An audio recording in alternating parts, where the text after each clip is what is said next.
महाभारत में एक से एक योद्धा था। कर्ण से भी महान योद्धा बर्बरिक था, लेकिन उसे युद्ध करने का मौका ही नहीं मिला। अश्वत्थामा भी एक महान योद्धा था, लेकिन उसकी महानता तब समाप्त हो गई जब उसने सोते हुए पांडव पुत्रों को मार दिया। एकलव्य को भी महान माना जाता सकता है, लेकिन वह भी युद्ध नहीं लड़ा, तब उसकी महानता कैसे सिद्ध होती। द्रोण, भीष्म और श्री कृष्ण को हम इसमें शामिल नहीं कर सकते हैं, क्योंकि वे तो देवता थे। दरअसल कर्ण ही एक ऐसे सर्वश्रेष्ठ योद्धा थे जिन्होंने विपरीत परिस्थिति के बावजूद खुद को एक श्रेष्ठ योद्धा के रूप में स्थापित किया था, और वह भी धर्मसम्मत रूप से। आओ जानते हैं कर्ण के बारे में वे तथ्य जिनके कारण उन्हें महान योद्धा माना जा सकता है। 1. अर्जुन का साथ देने के लिए जगत के स्वामी थे, लेकिन कर्ण का साथ देने के लिए दुर्योधन ही था। अर्जुन पुनर्तः श्री कृष्ण पर आश्रित थे, जबकि इधर दुर्योधन खुद कर्ण पर आश्रित था। 2. कर्ण को द्रोण ने वह संपूर्ण शिक्षा नहीं दी जो उन्होंने पांडवों या कौरवों को दी थी, फिर भी कर्ण ने परशुराम से बची हुई शिक्षा छल से हासिल कर ली थी। यदि कर्ण अर्जुन के बराबर योग्य नहीं होता तो भगवान परशुराम कर्ण को शिक्षा देने के लिए तैयार नहीं होते। 3. कर्ण एक सच्चा मित्र होने के साथ साथ ही दानवीर भी था। स्वयं भगवान श्री कृष्ण इस बात की पुष्टि करते हैं कि कर्ण से बड़ा दानी कोई नहीं। कर्ण जब ये जान गया कि मेरी माता कौन है और मेरे भाई कौन है, तब भी उसने मित्रता का धर्म निभाया। 4. श्री कृष्ण की योजना के तहत कर्ण के कवच और कुंडल को छलपूर्वक अर्जुन के पिता इंद्र द्वारा हथिया लेने के बावजूद कर्ण ने युद्ध को एक योद्धा की तरह लड़ा।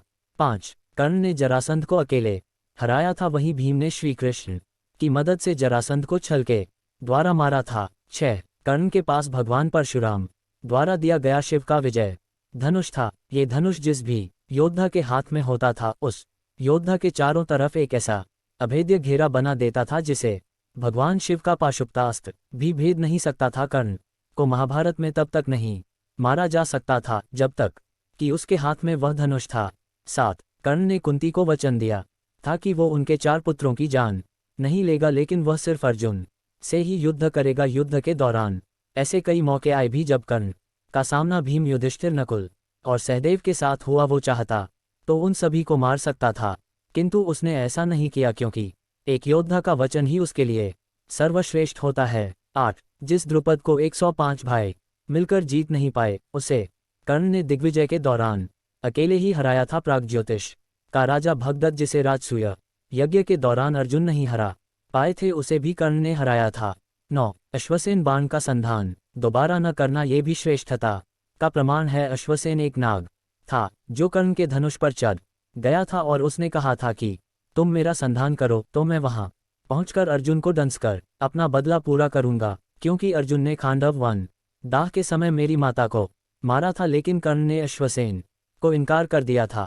10. जब श्री कृष्ण ने कर्ण को ये बताया कि तुम पांडवों के सबसे बड़े भाई हो, तो कर्ण ने कहा कि हे कृष्ण, मेरी मृत्यु तक पांडवों को यह मत बताना कि मैं उनका बड़ा भाई हूँ, अन्यथा उनकी लड़ाई मेरे प्रति कमजोर पड़ जाएगी। कर्ण की यह बात सिद्ध करती है कि वह पांडवों के प्रति किसी भी षड्यंत्र में शामिल नहीं था, फिर भी युद्ध के सामने योद्धाओं की तरह ही लड़ा। 11. महाभारत के एक प्रसंगानुसार जब कर्ण के बाणों के प्रहार से अर्जुन का रथ कुछ इंच पीछे चला जाता है और कृष्ण उसकी प्रशंसा करते हैं, तब अर्जुन कहता है कि मेरे बाणों से कर्ण का रथ कई गज पीछे चला गया, तब आपने मेरी प्रशंसा नहीं की। अर्जुन की इस बात पर भगवान श्री कृष्ण कहते हैं कि कर्ण के रथ पर कर्ण और महाराज शल्य बैठे हैं, परंतु तुम्हारे रथ पर मैं यानी भगवान नारायण और महावीर हनुमान बैठे हैं, तब भी कर्ण ने तुम्हारा रथ पीछे धकेल दिया। सोचो, यदि महावीर हनुमान नहीं होते तो क्या होता।